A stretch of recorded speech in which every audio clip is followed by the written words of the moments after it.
देखिए, जिस प्रकार से 3 तारीख तक एमएचए ने भी अपनी ओर से अलग अलग इंस्टीट्यूशन को खोलने की छूट दी है और 3 तारीख के बाद कैसे देश को इस कोरोना की महामारी से बचाया भी जाए, आगे बढ़ाया जाए, उसके ऊपर 9 मुख्यमंत्रियों ने अपने सुझाव रखे। प्रदेश की ओर से भी यही सुझाव रखा गया कि जहाँ बच्चों की शिक्षा एक अहम चीज़ है, वहीं क्योंकि हमारा प्रदेश कॉम्पिटिटिव एग्ज़ाम्स में बड़ा इम्पोर्टेंट रोल प्ले करता है, चाहे वो एनडीए के हों, चाहे मिलिट्री के जॉइंट एग्ज़ाम्स हों, चाहे वो हमारे नीट के एग्ज़ाम्स हों, चाहे सिविल सर्विसेज के एग्ज़ाम्स हों। केंद्र उसके ऊपर भी अपनी रणनीति बनाए। साथ में जैसे यूपीएससी ने एग्जामिनेशन ईयर को सितंबर से शुरू करने की बात करी, सीबीएसई और जो अन्य बोर्ड हैं वो उसके ऊपर अपने विचार करें। और ख़ास तौर पर जो हमारे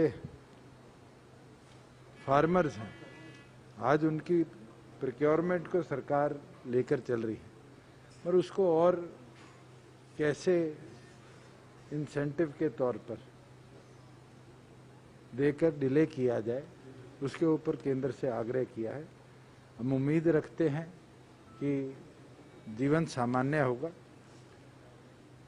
और उम्मीद करते हैं कि 3 तारीख के बाद जैसे जैसे अब रूरल एरिया को खोला गया है, ग्रीन एरिया को खोला गया है, जो हमारे ऑरेंज एरियाज़ हैं और जो रेड एरियाज़ में भी कंटामिनेटेड जोन के बाहर के एरियाज़ हैं, उसको कैसे खोला जाए, केंद्र उसके ऊपर रणनीति बनाए। इसकी गाइडलाइन कब तक, कोई नई गाइडलाइन दोबारा कब तक आएगी? अभी तो 3 तारीख के अंदर लगभग 7 दिन का समय है और ये बड़े अहम 7 दिन, जिस तरीके से केसेस बढ़े हैं अलग अलग एरियाज़ के अंदर, मुझे लगता है उसकी गंभीरता को हम सबको जानना चाहिए और उसको देखते हुए ही हमें आने की कदम उठाने चाहिए। कुछ राज्यों ने कहा कि लॉकडाउन बढ़ना चाहिए सबको। हरियाणा देखिए, वन साइज के नॉट फिट ऑल की आज सिचुएशन है। हर प्रदेश की अपनी रणनीति है और मुझे लगता है केंद्र भी समझता है।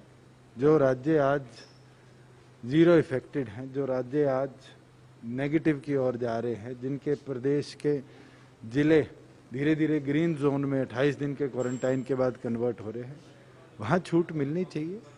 बिल्कुल इंटर स्टेट ट्रांसपोर्ट बंद है, मगर हमें धीरे धीरे with in district, inter district भी नहीं, विद इन डिस्ट्रिक्ट लाइफ को सामान्य करना पड़ेगा और उसके लिए प्रत्येक राज्य भी, प्रत्येक डिस्ट्रिक्ट एडमिनिस्ट्रेशन को भी हरियाणा ने कहा है कि अपनी प्लानिंग करिए और प्लान बनाकर ही आगे के कदम उठाएं। तो हरियाणा में लॉकडाउन बढ़ाने के हम समर्थन में है कि आपको लगता है कि देखिए, अगर हम 5 डिस्ट्रिक्ट्स की बात करें, पंचकुला हो, सोनीपत हो, पानीपत हो, गुड़गांव हो, फरीदाबाद हो, आज जरूरी है यहाँ पर सख्ती रखना, मगर बाकी जिले सामान्य तौर पर अपने जीवन काल में आए, इसके भी। सर, इंडस्ट्रीज की बात करें तो क्या स्थिति है, कहाँ काम होते हैं? लगभग 73 लाख एम्प्लॉयज तो हमारी इंडस्ट्री में वापस आ चुके हैं।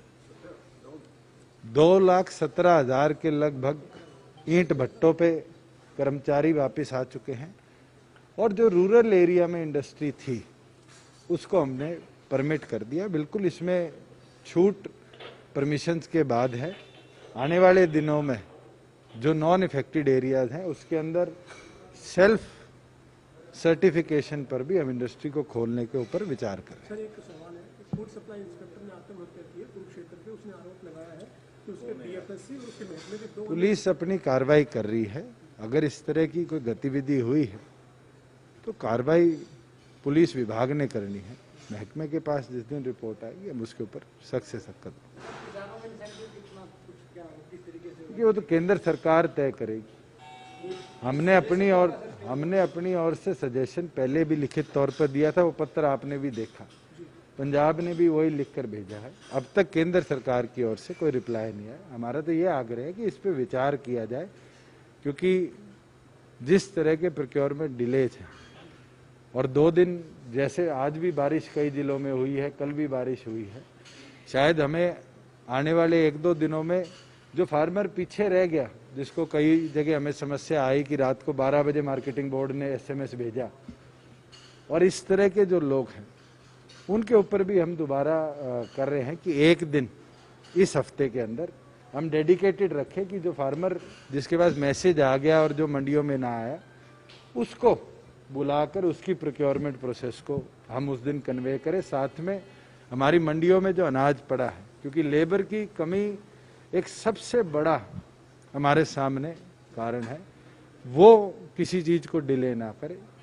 इसलिए शायद आज शाम तक हम फैसला लें, कल नहीं तो परसों या तरसों एक दिन हम जो फार्मर सरसों में रह गया, जो फार्मर वीट में रह गया, उसको दोबारा मंडी में आने का मौका देंगे कि एटलीस्ट जिसके पास मैसेज गया हुआ था उसकी प्रोक्योरमेंट हो। एक चीज जरूर आपके माध्यम से कहूंगा कि एक भ्रम बारी बारी फैलाया जा रहा है कि कोई रिस्ट्रिक्शन है। कल भी मेरे पास कई जगह से मैसेज आए कि 200 कुंटल से ज्यादा गेहूं परचेज नहीं हो रही। ये आंकड़ा मैं आपको बता देता हूं, पानीपत मंडी के अंदर एक फार्मर 1609 कुंटल गेहूं लेके कल आया और 1609 कुंटल उसकी परचेज करी। सरसों के जितने हमारे फार्मर्स थे, पहले 3 दिन वालों के खाते में पैसे आ चुके। मेरे पास स्वयं एक फार्मर का मैसेज आया कि मैं 1,09,000 रुपया मेरे खाते में आ चुका। हम आपको दोबारा आपके माध्यम से फार्मर्स को बता देते हैं कि 2.5% जो आड़ती की आड़त है उसको कोई नहीं रोकेगा। 450 करोड़ रुपया आड़तियों के लिए हमने अलग से रखा हुआ है। 22,000 करोड़ रुपया हमने CCL के माध्यम से वीट के लिए रखा हुआ है। टाइम लग सकता है, मगर आप भ्रमित ना होइए। जिस दिन आपको संदेश आए उस दिन आप मंडी में आए। जितनी आपकी गेहूं है, कोई रिस्ट्रिक्शन नहीं है। अगर फार्मर की रजिस्ट्रेशन पे एकड़ वाइज वो गेहूं कैलकुलेटिव है, हम एक एक दाना उसका परचेज करेंगे। कोई आर्थिक राहत के लिए भी केंद्र सरकार से हरियाणा ने कहा है कि कोई आर्थिक गतिविधियां रुकी। फाइनेंशियल सपोर्ट के लिए केवल मात्र हरियाणा ही नहीं, पूरे देश का प्रत्येक राज्य केंद्र के ऊपर आंख लगाए बैठा और उम्मीद रखते हैं कि अगले 4-5 दिनों में केंद्र भी इसके ऊपर अपना निर्णय लेगा। प्रधानमंत्री ने भी उस बात को आज बोला है कि फाइनेंस मिनिस्ट्री इसके ऊपर वर्किंग कर रही है। जैसे 1,70,000 करोड़ का पैकेज प्रधानमंत्री ने दिया था, हम उम्मीद करते हैं कि अब प्रधानमंत्री जो हमारी इंडस्ट्री है, जो हमारी MSME है, इसके रिवाइवल के लिए भी फैसले लेंगे।